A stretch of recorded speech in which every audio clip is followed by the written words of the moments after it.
You are listening to SPN, the Sports Podcasting Network. The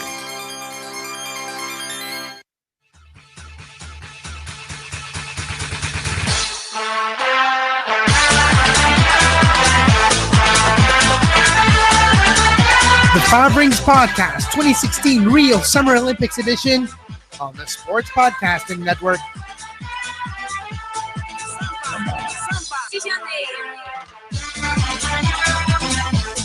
I love the Olympics, as we all know, but one of the reasons I love it is the great variety of it. I was watching this morning, Kevin. I had boxing on my main screen and equestrian on my second screen. Well, and can you get a greater juxtaposition than that? I'm not sure. Unless the horses box. I don't know. That would be kangaroo boxing.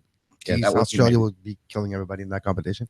But no, you're right. And I was watching track cycling on one side, track running on the other. It's diversity and basketball is going on, volleyball. I'll talk about that later, but a lot of sports this morning. Yeah, it's fun. I mean, we are, there is a bit of that. Like, I wake up every morning and I look at the schedule and I look to see what's coming up, and I get a little bit of a tinge of that sadness and depression because I know that it's getting towards the end. But then I start to cheer myself up by looking at how full the sports calendar always is. We're recording this live as the 200-meter heats are going, so we're about to see Bolt go off. So if we get really distracted while we're recording and just like go, Well, we might take silent for a 20 sec- seconds and actually describe the race if we can. Yeah, Why so not? there you go. Because we'll see the grass coming in very soon. So apologies for that, but you will have a little bonus today on the show. There you go. So exactly. The depression, is it sitting in Montreal the same way as in Toronto, or are you? In my apartment, it is actually. It's the track is like the 100-meter is done. The big events are almost all checked off. Right? There's only the big team finals left starting soon with the semis of the women later this afternoon, and you have of soccer, football. So you have like this feeling that when the team competition gets done, it's basically done.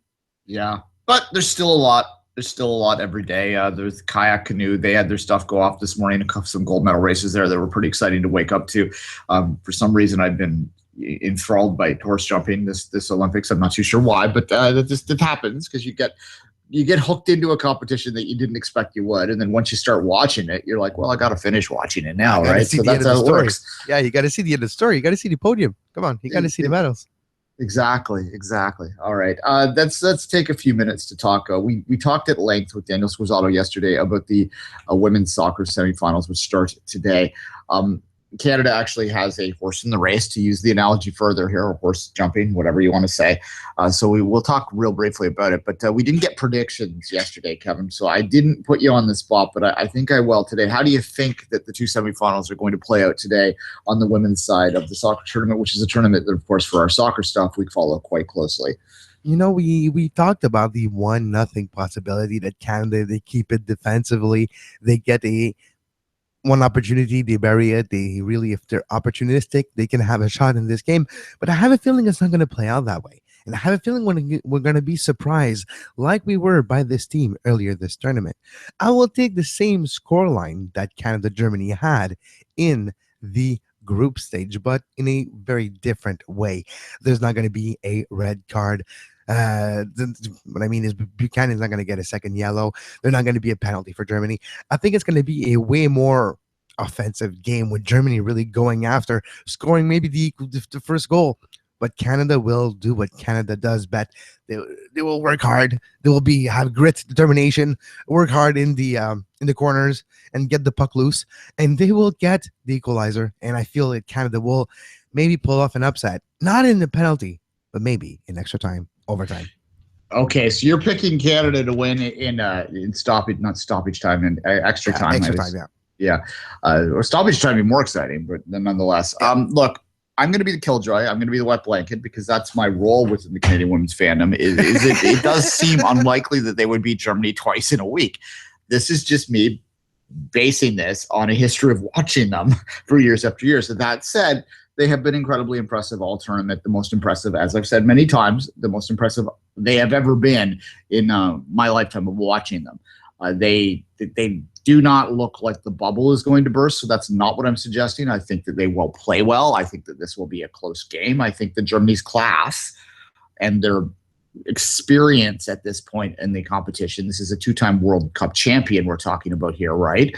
Is going to come through in the end, because this is a very young Canadian team. Now that is maybe their advantage, that they're going to come in and play free and open and all that sort of stuff. But I think that when you get to an Olympic semifinal, I don't care how free and open you've been playing, a little bit of nerves are going to crack in. The last time when they were in the Olympic semifinals, it was even more unexpected than this. Yeah, obviously, and they played the game, the game of their lives, the best loss that they'll ever have. I mean, right? Like they won more fans by losing. Happened, yeah, the way it happened and all that. 6-second rule. Come on, when is the last time you saw that outside of that game?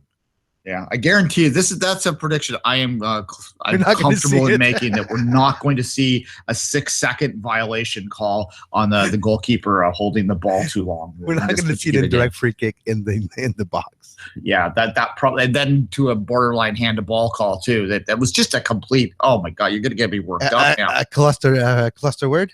Yeah, it was like, come on, like that was just wrong on so many levels.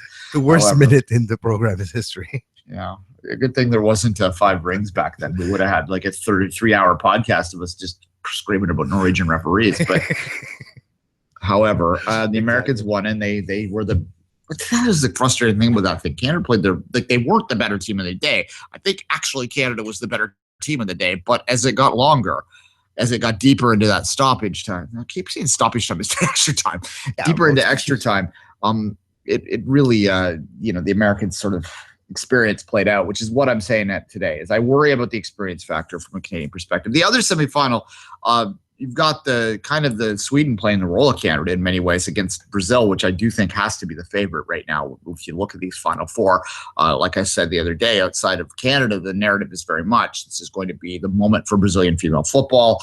They're going to finally get their due and all that sort of stuff. And that is a great story. And if Canada can't win this, I think obviously I, like many, would rather like to see that next, right? So we'll play that one. And I do think Brazil will get the job done today. I think Sweden, if you watch that game, this is not a great Swedish team by any means. I mean, that's the funny thing with the Olympics. You can make a semifinal and not particularly be a great team. Yeah, if you use the word tactics and yeah. Exactly. I mean, they got through. They did exactly what they are playing the role of Canada in the last Olympics. They didn't play. They played poorly in the group stage and managed to get out as a third place team. And then they upset the better team, the massively favorite team in the quarterfinals. And although Great Britain wasn't that much favored than Canada in the quarterfinals, but they still managed to upset that, which leads to them having, 2 shots at a medal. So they're dangerous that way, and that they probably think that they have nothing to lose. But I do think Brazil is the better side here, and Brazil will probably continue their particular narrative on that side of the equation and be the foil for whoever wins Canada, Germany. I do think, and I will predict right now, Kevin, and to end this, that Canada will medal in this. I think that they're probably going to take the bronze again. And that will be a wonderful achievement to win back-to-back bronzes. So I'm not trying to dismiss them whatsoever. But we'll see what happens today. Obviously, I'm a Canadian, and I've watched this team for a long time, so I'm cheering for them. But I do have to play the role of the wet blanket. All right, speaking of wet blankets. We'll know around 5 o'clock tonight, Duane. Around 5 p.m., we should get the result of that game.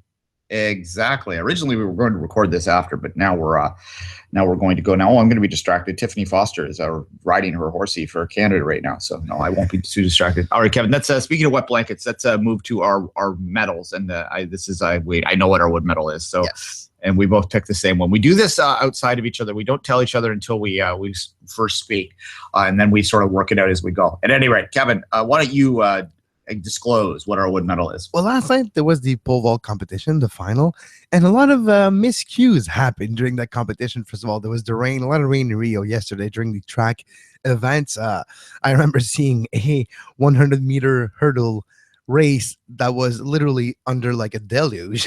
It was like no way that times could be fast, or no way that it was actually even that safe for the athletes. But when you have the pole vault yesterday, we had the vault, the pole not working the way it's supposed to be, not getting as high. You had delays, you had the rain, there was other delays, and not necessarily easy for younger athletes in this competition to remain focused and to get the same conditions for different jumpers. So it was a very convoluted event yesterday. Yeah, look, I mean, obviously one younger jumper did okay, and we'll maybe talk about him later, hint. But the Canadian one that we were looking at here most closely, he look, I don't like to use the word choke because I'm not a world-class athlete, but certainly it didn't seem that he handled the pressures of the Olympics, of a first Olympics, and the situation around him in the full abilities for him, right? Like, You know what it reminded me of? Perdita what? Felicien. Oh Remember yeah, her first Olympics, where the first hurdle she missed landed on her flat face, and she was a defending world champion, and she was not even close to a medal. And that's a little bit of the feeling I had yesterday. A 550, 553, I think, was his best jump for Sean Barber, and it's a little bit disappointing. A man that just jumped 6 meter just a few weeks ago. So there's that aspect to it. It's a deception. It was his first Olympics. He's defending world champion. So I had a little bit of the same feeling when I saw Perdita Felicien miss that hurdle. And Felician is a meme here in Canada now. She represented the country well. She was a world champion. She went on to battle to another Olympics, which she clearly had been past her prime opportunity to win. So everyone respects her, but everyone remembers that moment in many ways because it happened right at the start of the on the podium kind of stuff. The funding had just been injected into the system. We were still a couple years away from the big breakthrough in Vancouver on the winter side, but that sort of spilled over to the summer side. So when she fell, it was like the greatest example of the Canadian experience at a Summer Olympics. They used to have so few athletes that were gold medal contenders that they would hype them for days. And her event, I believe, ran on like the Wednesday of the second week too. So for 11 days we had seen 4 days to Felicia runs for gold and 3 days and then it happened and it was done like that. Yeah, exactly. And I don't mean to bash her, and she's on the Olympic broadcast now where she does sideline stuff. She did better. She won world championship after that. She won gold after that. It's an example of one moment, one thing can go wrong, and being the defending world champion doesn't mean anything when it comes to the Olympics at that day. Yeah, especially, and this is some people talk about deception. The deception of winning the world championship in the year before the Olympics. In many ways, that one doesn't necessarily predict Olympic success in the same way that being the world champion 2 years prior does, simply because of the way the athletes are tapering and working their schedule, that they may not peak exactly for that one because they've already got their Olympic schedule in mind by then. I mean, that's not to say that they don't want to win the world championship. It's always going to be on the resume and so on. So there is an accomplishment there, and that's not what I'm saying. But I do think that you got to be careful with this saying, oh, they won the world championship in track the year before, so obviously they're going to win the Olympics. It doesn't quite work that way. And certainly we've seen it a few times here in Canadian history. And with Sean Barber, he just never looked right. And he's a young guy, 22. He probably has, like with pole vault, they generally go a little bit older too. He probably has 2 Olympics left in him. And certainly you would hope that he'll take this experience and move on. But as you said, like the mat to me, you saw him. I remember him getting off the mat. I think it was after he faulted on his first height, the height he actually ultimately made on the second vault. And he was clearly uncomfortable. He was trying to get the water off him, and like he was just not happy with the situation. And at that point in my mind, mentally, I went, "He's not there." Like if you're worried about the water to that point, and instead of just jumping and being present, you're not going to medal at the Olympics. The lines are that fine, especially in a competition where yes, he's jumped 6 meters, but he's also, as we saw yesterday, failed at much lower heights, and that's what happened because it's such a fine line at an Olympic competition. So yeah, my wood medal, not for Barber per se. I'm not bashing him particularly, but I think that those problems around the competition sort of affected the mentality of all of them. And although that's part of the Olympic and you have to prepare for it and all that sort of stuff, it still is unfortunate that it happened last night. Exactly. It's unfortunate, but it's reality of sports and those type of competitions. The importance is that day, and weather can be part of it. And in a sport like track and field, especially pole vaulting, weather, wind, pressure, a lot of things comes into play for the performance on that day. And even more specific, it changes from minute to minute. So it's hard for everybody to have the same condition, especially when it comes to 6 meter high. But you know what? They all had to deal with it. And Sean Barber on that day was not the best to deal with it. Exactly. Yeah, we actually had speaking of weather quickly, they actually had a runoff in the 110 meter hurdles yesterday because of they determined that the conditions were so poor that they weren't fair to have like best place finishers advance. So that was interesting, something you don't see very often. All right, I'm going to move on then. Let's move to the bronze medal. I'm going to start with mine, Kevin, and I'm going to give it to the finish of the open water swim in the men's competition. Everything was happening. I don't. You used to just see water flapping around everywhere. Yes, I had no idea what was going on, but it was exciting. You see just caps and arms flailing. It is a very difficult sport to follow. I did have it on for a little bit today. There was a Canadian medal open there. He didn't really fade so much as he finished 20th, but it was in that mass finish because they all were bunched together at the end, and it was just this crazy sprint, and the waves were hitting them from the side too. So you'd see them like kind of, one guy would surge ahead, and then a wave would kind of hit him a little bit, and he'd get pulled back in, and then another guy would surge ahead, and he'd get pulled back in. I think the Canadian actually was briefly leading it during that sprint in at the end. It was like a wild, mad video game finish, and then at the end they didn't even get the timing right originally, which added to it.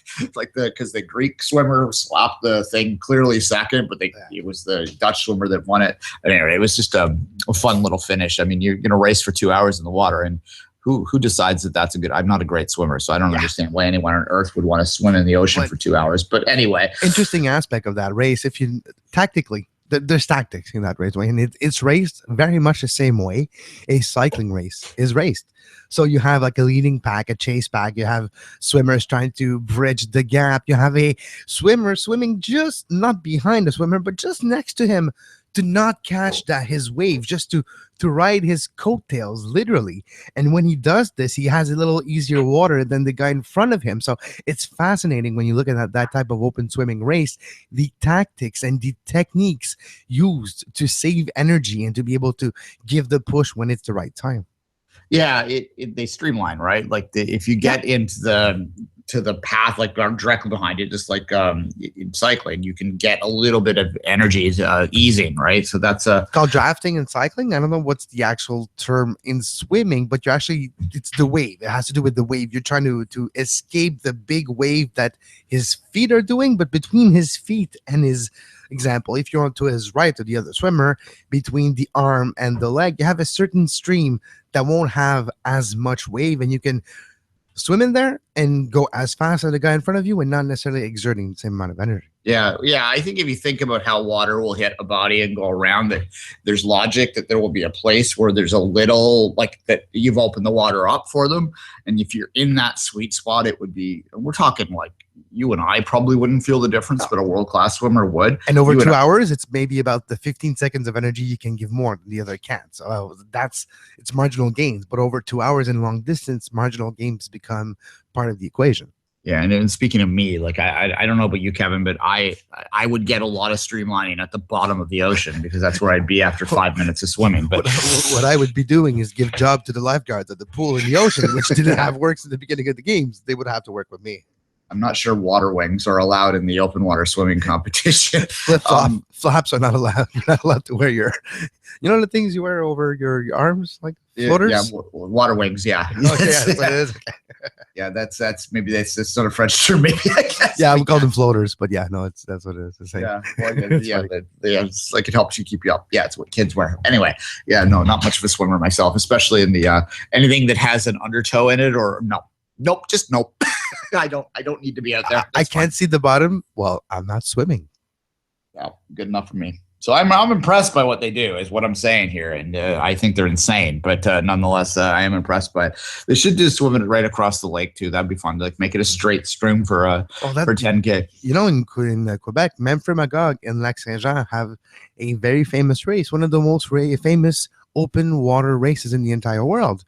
They're called the Traversée du Lac Saint Jean and Traversée du Lac Memphremagog, where they cross the entire lake. It takes like 4, 5, 6 hours.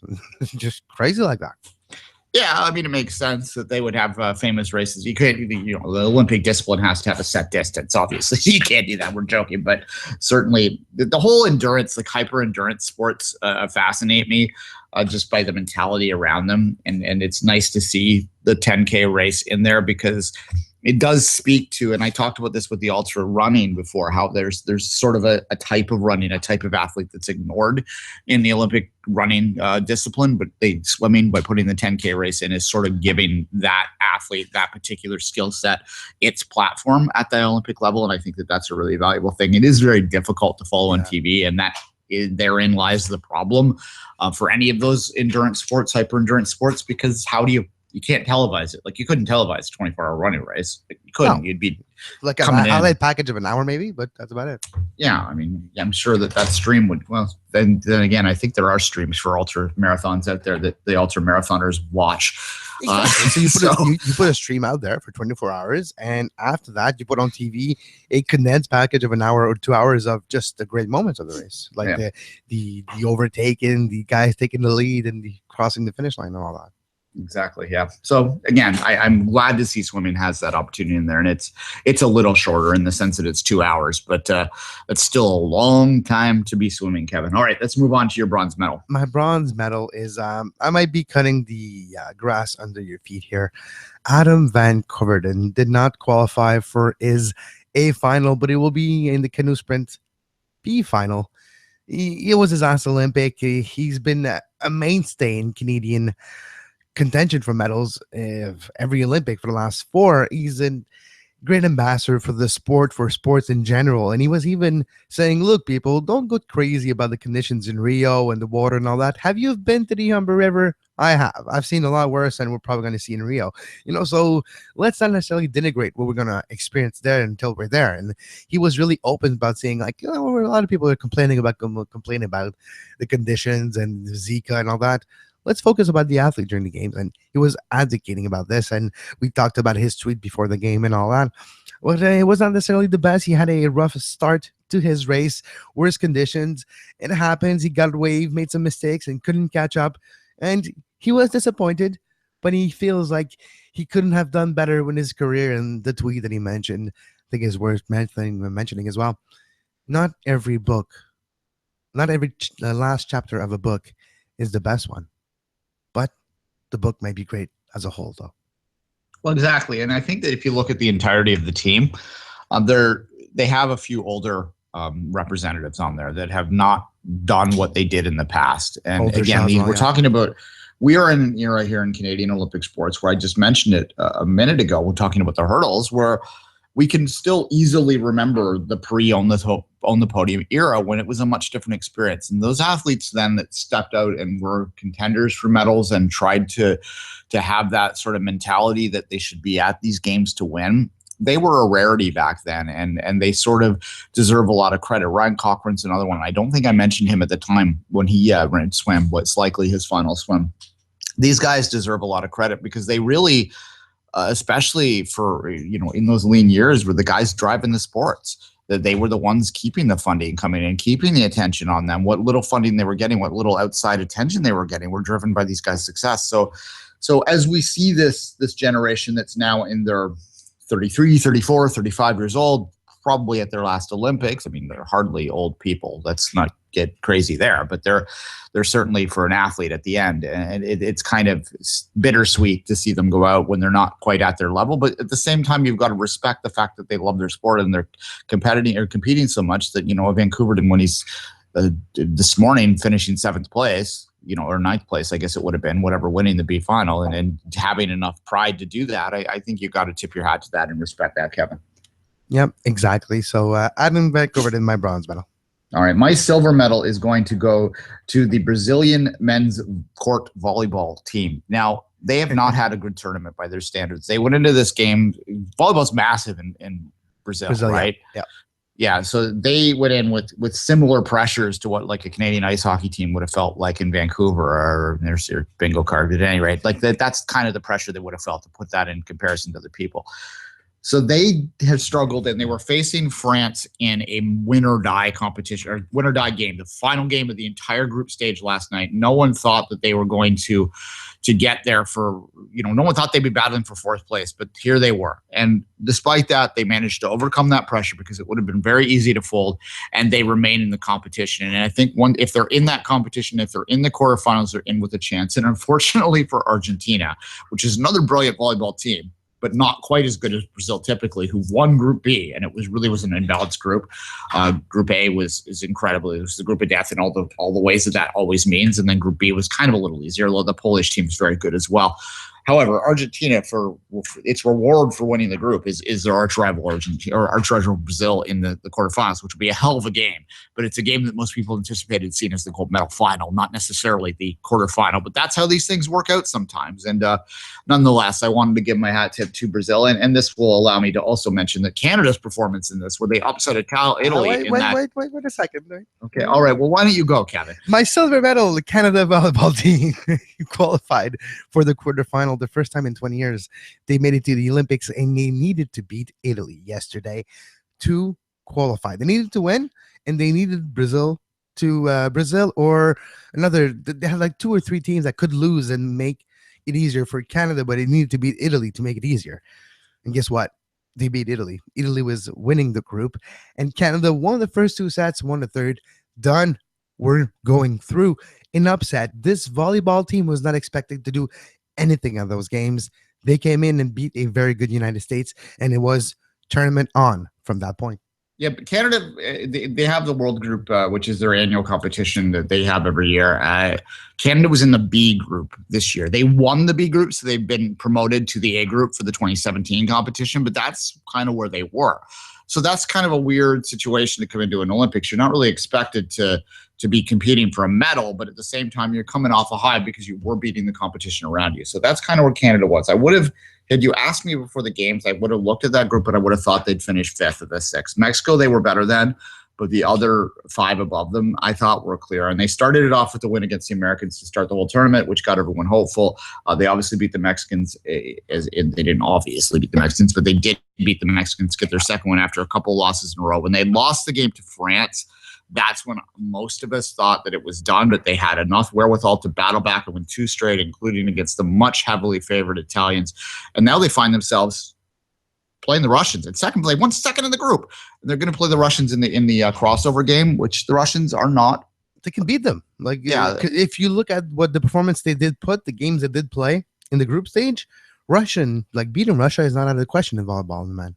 As I just said, I mean, the other side of the bracket was a little weaker.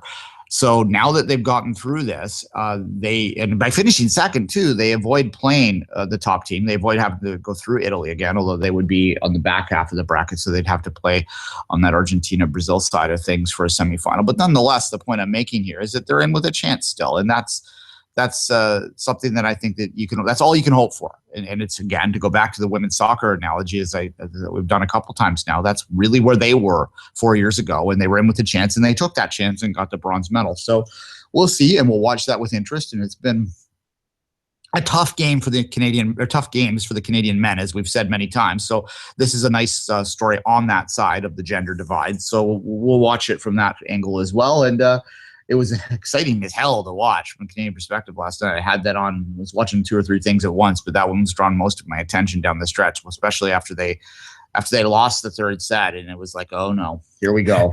I don't know about you, but the speed that they play volleyball indoors now, the crazy movement, it's just mind-boggling. The execution, the pinpoint accuracy now with Alki, it's so impressive. When you see the ball just barely hug that line, and it's good. It's very impressive to watch a volleyball competition. Yeah, look, the digs blow my mind. There are especially both sides of it, like on the beach side as well. I remember we haven't talked much about the beach volleyball tournament in the show at all, but I watch quite a bit of it because it's on all the time. There was a Brazil game yesterday where Brazil made like crazy stop. The guy went like over a board to pick up the ball, came back. It's just insane.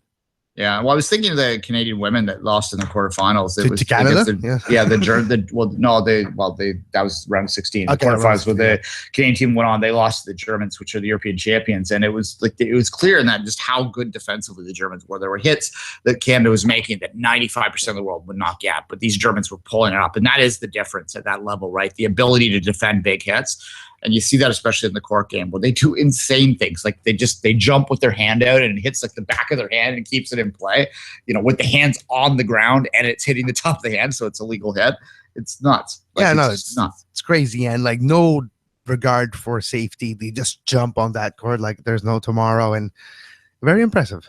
Yeah, well, the quickness too. Like they've got to be some of the quickest athletes in the world in terms of the reaction time, because they will save balls that are 60 feet from. They'd be amazing baseball players if they could catch, right? Like they they just have that ability to understand the flight of a ball and get there and to see there and anticipate where it's going to go. And they're miles from the court when you see it happen. So it's a very impressive sport to watch, and I'm looking forward to watching the quarterfinals. And I'm especially looking forward to watching the quarterfinals with the idea and the knowledge that there's a home team for me in the race. So that should be fun to watch as well. And the beach volleyball stuff, maybe we'll talk about that in the days ahead, because they are hitting the medal time now. So that's fun. I quick on that actually. And this is we'll finish it with this, but the Cuban team that lost in the quarterfinals last night, I saw them last year at the Pan Ams, and that was one of those teams. They were unknown in the Pan Ams last year, and they weren't much better known when they came into this tournament. But that was an example I'd just like to point out to longtime listeners of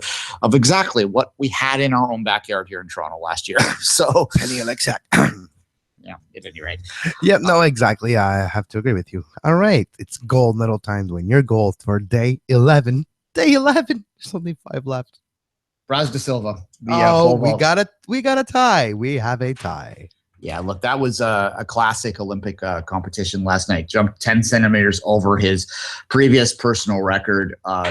Not expected. A guy that took the home field advantage, home pit advantage it would have been, with the crowd and the music playing and all that sort of stuff. And it was such a drawn out, frustrating competition until the very end. And when those two jumpers were going at the end, or vaulters, I guess they would say. The former Olympic champion, the Frenchman, and you had the Brazilian Thiago Braz da Silva. 6.03 meter was his winning jump. Yeah, and look, the drama of him, he came out on his first attempt at 6:03, and he didn't even get all the way up. He bailed on it. So he didn't have the right plan. He just decided to bail out, and we're like, oh, okay, this is done. This is done. The Olympic champion's going to just see this out. He'd been leading the whole day. So then he goes out at this 6:03 and he blasts it. It looks like he could have jumped 7 meters for that on that particular flight. So that was just incredible for people to see live and to see the reaction of the crowd and the reaction of him and all that sort of stuff. It was a classic. Duane, it always fascinates me, the pole vaulting too, because let's hear it that way. Sports as a whole, if you take it pragmatically, are kind of weird things, okay? But if you're looking at the pole vault, what if I tell you, okay, how about you take that rod, you run at full speed, you plant your rod on the ground, and you're trying to jump over something 6 meter, only using the momentum of that rod to propel you that high? You will look at me and say that I'm crazy. Yeah, it is crazy. I mean, look, I've always wished I could try that, but alas, that's not within my skill set to do so, Kevin. No, it was the drama of that night was what makes the Olympics what we love about the Olympics. And again, I speak to the unexpected, surprise element of an Olympics too. There was that as well. I mean, we tuned in here in Canada because we thought maybe we had a medal chance, and we ended up being compelled to watch it to the end because of the drama that was unfolding that had nothing to do with us. And that's the Olympics in an absolute nutshell, Kevin. Exactly, Duane. All right. So day 11 is coming to a close for us, Duane. And tomorrow, day 12. Day 12, indeed. Lots of fun stuff still to go. Let's not count ourselves out. We got the 4x1s coming up at the end of the week. They're always fun. There's going to be a legitimate gold medal Canadian chance in the days ahead with on the water with De Jong and the 200 meter K1. So that's something to look forward to from a Canadian perspective. We have the semifinals this afternoon for the women. We have, as we talked about earlier, the men. So there's lots. I'm giving myself a pep talk right now. There's lots to watch. And of course, it's not over yet. It's not over yet. There's still a lot. You can do it. And of course, I've got my horses to watch, which seem to be compelling me here. So there you go. All right. Stay tuned to SPN. At 12, we have soccer today. Tomorrow, 11, we have 5 Rings Daily. And until then, have a great Olympic, folks. You were listening to SPN, the Sports Podcasting Network. Visit us, sportspodcastingnetwork.com.